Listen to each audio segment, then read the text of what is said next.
Greetings, welcome to Movie Explainer. You're abandoned on a grocery store rack with a incredible white shark hunting you. What might you do today? We will recap the film The Trap of 2012. Joke and Rory are companions in work, together as lifeguards on an ocean side.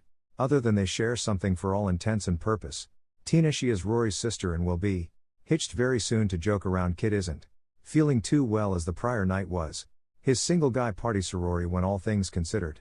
To do the standard security float check, however, something appeared to be off base. A bather who moved toward the float was pulled to the base and ruthlessly killed. Another lifeguard working saw what it was, also gave the shark alert. Kid around goes rapidly to attempt to save his brother by marriage. Snatched the fly ski and head towards the float. He attempts to shout that there was a shark, yet Rory can't hear.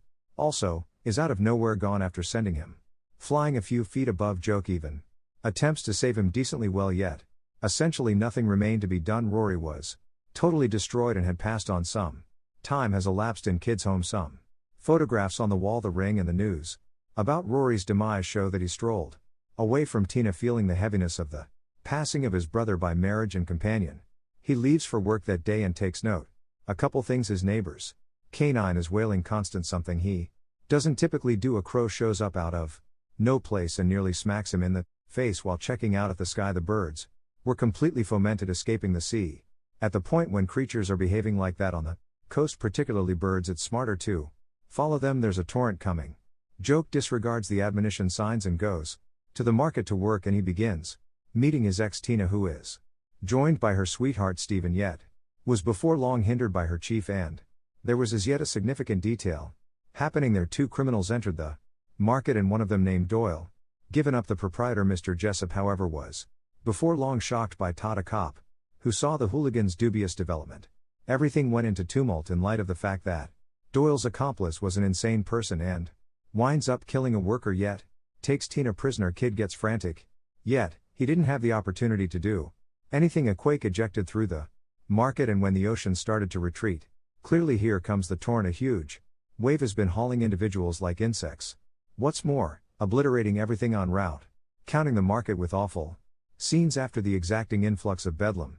Everything was totally overwhelmed, and there were bodies drifting in each corner of that market. Kid around and the other survivors show up and accumulate on top of the racks and coolers. The police officer is gravely injured with a stake in his leg.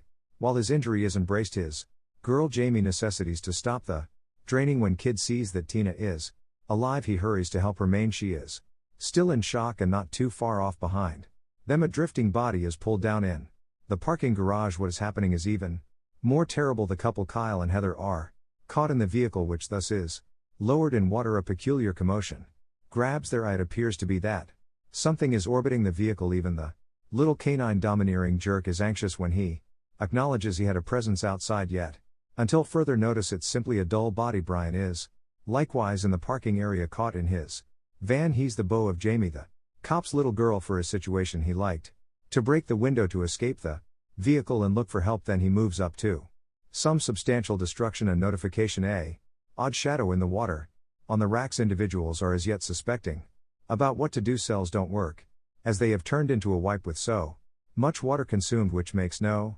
distinction, as they would have no sign.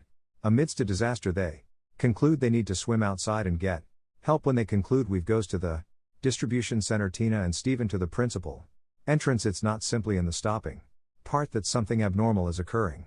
Joke began to wash his injury in the water, and Naomi saw that a drifting doll begun to move without anyone else. Joke took note immediately and requested everybody out of the water. Just the idiotic didn't make sense of that it was a shark. Tina just got the cautioning in light of the fact that Joke around continued to holler at her to get out. They left. Unfortunate bounce without understanding anything. He starts to be gone after by the creature and goes into despair. Jamie attempts to help him and holds his arm, just it was only his arm, since the body is now leaving. The shark needed another treat, and presently it rammed into the cooler, tossing Naomi into the water. They figured out how to pull her back, yet it was close, deciding by the size of this beast's blade they close that it should be an extraordinary white shark at least 3.5 meters long. One as well as there's additionally the one in the parking area.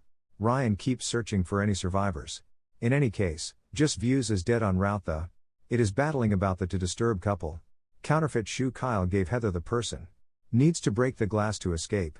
There which would kill them both for sure. Yet Heather opens the sunroof board. What's more, opens it. The issue is she saw a not really agreeable huge white shark walking around front of the vehicle.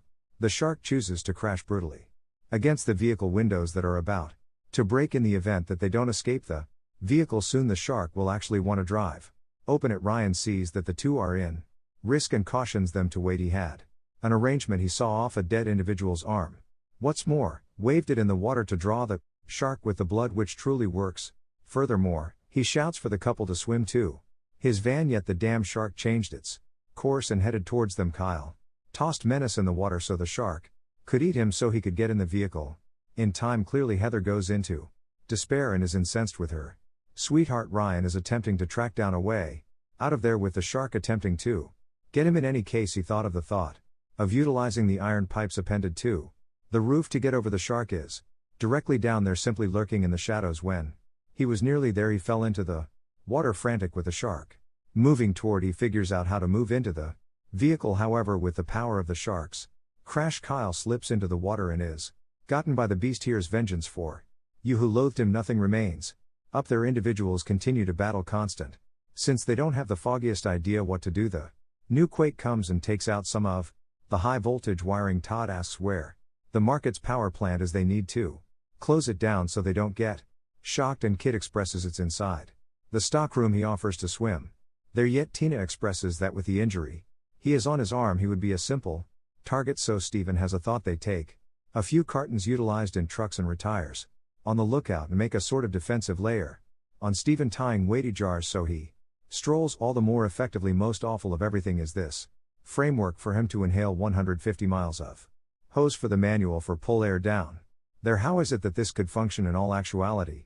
With this contraption, Steven bounces into the water, and in his initial steps he currently met the shark, who gave only one contact and didn't have any desire to benefit from the nibble in the iron bundling. It appeared then, at that point, to be working. Steven advances to the capacity area where the fundamental power switches with trouble, as there are many bodies en route. When he gets there, the contraption's barrel is short. Also, doesn't permit him to arrive at the switch. Also, Joke continues to pull it back. In any case, the cylinder will fall into the water.